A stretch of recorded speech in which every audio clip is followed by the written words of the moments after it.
नमस्कार, मैं हूं विनोद बंसल और आप देख रहे हैं न्यूज टाइम। एक ऐसी वर्दी जो आपकी करती है हिफाजत, आपके गली मोहल्ले में आकर आपको देखती है कि आप सो गए और हम आपकी रक्षा करें। दिल्ली में एक बहुत चर्चित विवेक जी, जो कि आज पूरी दिल्ली के लिए एक मिसाल बन गए हैं। मिसाल भी इसलिए बन गए हैं कि आगे आगे चोर और पीछे पीछे सिपाही। चोर भी कोई ऐसा वैसा नहीं, बंदूक लेके टमटमाता हुआ पुलिस वाले से कह रहा था कि पीछे मत आओ नहीं तो गोली मार दूंगा। लेकिन बहादुर सिपाही की हिम्मत देखिए। विवेक जी, बहुत बहुत स्वागत आपका। जी थैंक यू। पूरा माजरा क्या था? माजरा सर, मैं कल 29 तारीख को अपने बीट में इलाके में पेट्रोलिंग कर रहे थे, तो कुछ ने बताया कि वहाँ भीड़ इकट्ठा हो रखी है। मैं वहाँ गया, वहाँ मैंने देखा काफ़ी लोग इकट्ठा हो रखे थे। वहाँ जाकर मैं रुका, मैंने किसी से पूछी क्या बात होगी, तो आपस में कह रहे थे कि किसी का बैग छीन रहे हैं। मैं वहाँ गया, मैंने देखा 4 आदमी थे 2 बाइकों पे। एक ने एक के ऊपर पिस्टल तान रखी थी। मैं वहाँ रुका, मैंने देखा कि मामला तो है खराब। फिर मैं उसके आगे गया, फिर उसने कहा कि पुलिस आ गई, भागो यहाँ से। वो भागने लग गए। फिर मैं पैदल था, फिर बाइक खड़ी कर दी थी मैंने पहले। फिर मैंने बाइक स्टार्ट करी, मैं उनके पीछे लगाई। एक बंदा उनमें से रह गया कि हमको देखा, वो वहाँ पे बैठ नहीं पाए उस पर। मैं उसके पीछे गया 100-200 मीटर, तो वहाँ जाकर 100-200 मीटर जाने के बाद मैंने उसको पकड़ लिया। फिर पकड़ने के बाद उसकी पिस्टल को काबू में किया।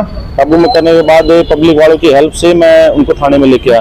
थाने में लाने के बाद अपने सीनियर अफसरों को बताइए कहानी कि ऐसे ऐसे मैंने ये पकड़ रखा है, तो सभी ने मेरे को सपोर्ट किया। डर नहीं लगा विवेक जी आपको? क्योंकि इस तरीके से जब एक मुलजिम के हाथ में पिस्तौल होती है तो कहीं ना कहीं डर का माहौल होता है कि यह व्यक्ति, क्योंकि शातिर अपराधी होते हैं, दिल्ली वैसे ही क्राइम का ग्राफ बनती जा रही है।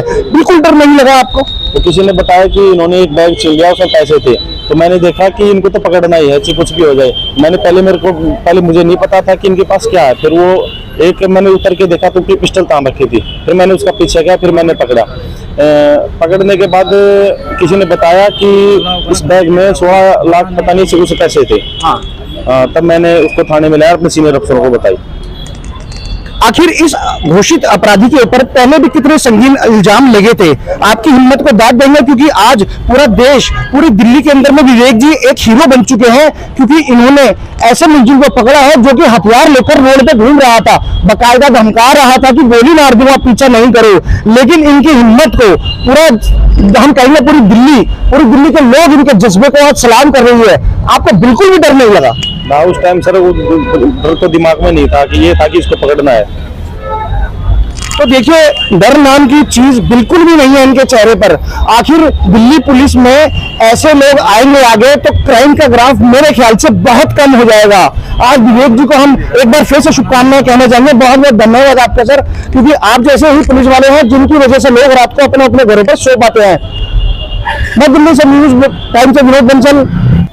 मैं इस वक्त उस स्थान पर हूं जहां पर उन अपराधियों ने एक चैन स्नैचिंग करके यहां पर घूम रहे थे अपने बाइक पर। जब विवेक को पता लगा कि यह कुछ संदिग्ध लग रहे हैं, उन्होंने उनको ललकारा और रोकने का इशारा किया। तभी उसमें से एक अपराधी ने अपनी पिस्टल निकाल ली और कांस्टेबल विवेक को कहा कि मैं तुम्हें गोली मार दूंगा। आइए बताते हैं विवेक जी, आखिर इस कांस्टेबल से आप बिल्कुल भी नहीं डरे?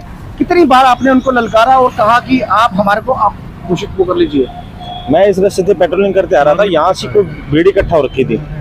फिर मैंने पब्लिक वालों से पूछा कि क्या मामला है सब कुछ। फिर उन्होंने बताया एक आदमी का बैग छीन लिया इन्होंने। फिर मैंने बाद में नीचे आकर देखा तो एक हाथ में पिस्टल थी। मैंने उसका पीछा किया, ये रमाडा होटल के पास जाकर मैंने उसको पकड़ लिया। उसके पास एक पिस्टल थी और 2 या 3 राउंड थे, ऐसे कुछ मेरे को कंफर्म नहीं है। वो सब सीनियर अफसरों को दे दिए गए हैं और उनको भी वो मैंने काबू करके ये सारी बातें सीनियर अफसरों को बता दी मेरी। विवेक जी, आप अकेले ही थे? जिस तरीके से वीडियो में भी देख पा रहे हैं, आप अकेले थे और वह इनकी संख्या 2 से 3 की थी, तो आप 4 की संख्या थी। क्या बिल्कुल भी डर नहीं लगा? नहीं, ऐसा उस टाइम पर कोई मामला नहीं था कि मैं डरूं। मेरे मन में यही थी कि 16 लाख या 15 लाख ऐसे कुछ पैसे थे, बैग उन्होंने छीन लिया था।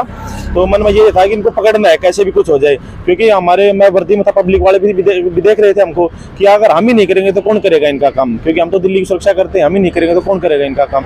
तो उस टाइम मैंने ये सब बातें कोई दिमाग में नहीं आया, मैंने उनको सिर्फ पकड़ना ही था। उनको पकड़ा और अपने ले गया अपने थाने में। जो अपराधी पिस्टल लहरा रहा था हवा के अंदर, सुनने में यह भी आ रहा है कि वह किसी मर्डर केस में अभी अभी बाहर आया है, हरियाणा का रहने वाला था शायद। जी, तकरीबन उस पर 6 पहले की इनरोलमेंट है और एक 302 की भी है। हाँ।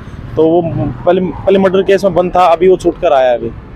तो देखिए, जिस तरीके से हम अंजुमन चैनलों के माध्यम से या किसी पर भी जब कोई मर्डर की स्टोरी आती है तो लोग अपना पल्ला झाड़ते हुए जाते हैं और अपराधी जो है अपना काम करता रहता है वहां पर। लेकिन इस तरीके के अगर पुलिस वाले हमारे देश में होंगे तो शायद हमारे देश में इस वक्त जो है लगाम लगेगी उन चीजों पर, उन लोगों पर जो इस जघन्य चीजों में अपराध करते हैं। अब आपको दिखाते हैं कि यह वह रोड है, चलता हुआ रोड। आप देख सकते हैं दिन का टाइम था बिल्कुल, जब वह शातिर अपराधी हवा में पिस्टल लहराते हुए आ रहे थे। चला होगा ना, खाली ले रहा भाई। मैं दिल्ली से विनोद बंसल, न्यूज़ टाइम।